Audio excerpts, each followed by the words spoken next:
je suis en compagnie du président directeur général, Monsieur Laurent Deverlange. Monsieur Deverlange, bonjour. Bonjour Bruno. Alors, comment devient-on un professionnel du caviar?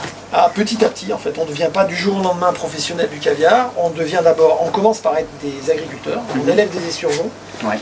Avec les esturgeons, on fabrique du caviar, et en apprenant à faire le caviar, avec des gens qui savent faire, des experts, des salariés qui ont l'expérience, on produit du caviar. Petit à petit, on devient un intervenant du caviar. Mais on est avant tout des éleveurs, avant d'être des professionnels du caviar. Très bien. Alors justement, sur le marché, comment ça se fait qu'on ne trouve plus d'esturgeons sauvages?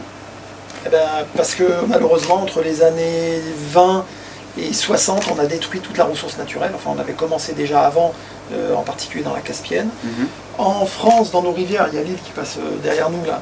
Il y avait également des esturgeons sauvages, mais ils ont commencé à disparaître quand on a fait des barrages, quand on a fait des gravières pour exploiter les rivières et récupérer du sable. On a détruit l'habitat naturel des esturgeons. Ouais. Donc petit à petit, ça plus la surpêche, on a détruit entièrement les esturgeons sauvages qui vivaient pourtant sur Terre depuis des dizaines de millions d'années. En un siècle, on a fait disparaître l'esturgeon de la surface de la Terre. Ah oui, effectivement. Mais alors, niveau gustatif, quelle différence y a-t-il entre un caviar sauvage et un caviar d'élevage? Est-ce qu'il y a une différence de goût? Oui, forcément, il y a une différence de goût. Mais non, c'est surtout que déjà, c'était pas tout à fait les mêmes recettes. Comme le caviar était pêché sur des bateaux, ensuite il était mis en boîte et il arrivait jusqu'à Paris dans des conditions de transport plus ou moins aléatoires et certainement pas avec de la glace. On était obligé d'avoir des recettes très fortes en sel. Et le caviar avait un goût bien oxydé et très fort.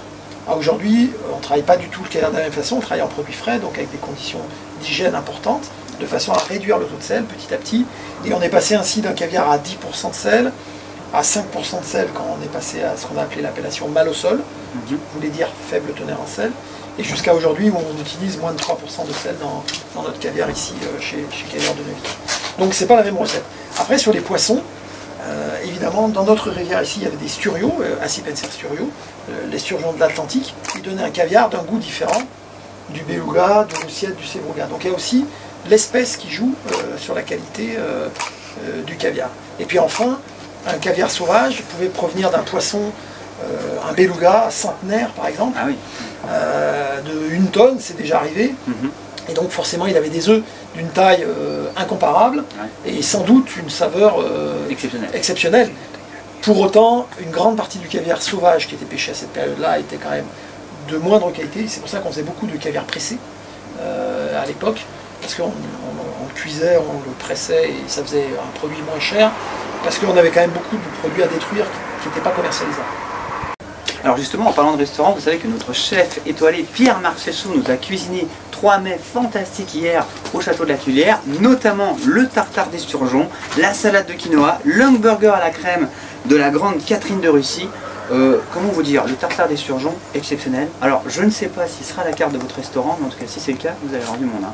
Ouais, j'aimerais bien, d'abord on espère avoir beaucoup de monde, et j'ai pas goûté ces recettes encore, donc j'espère que vous m'en avez laissé. Le tartare d'esturgeon, ça peut que être bon, hein. L'esturgeon, c'est un poisson qui mérite d'être beaucoup plus connu qu'il ne l'est aujourd'hui, surtout qu'il n'a pas d'arête, il est facile à travailler, il a une texture très agréable, donc il n'y a aucune raison. Pour le moment, la carte, on a une carte provisoire, avec du tartare de bœuf limousine au caviar par exemple. Ah oui.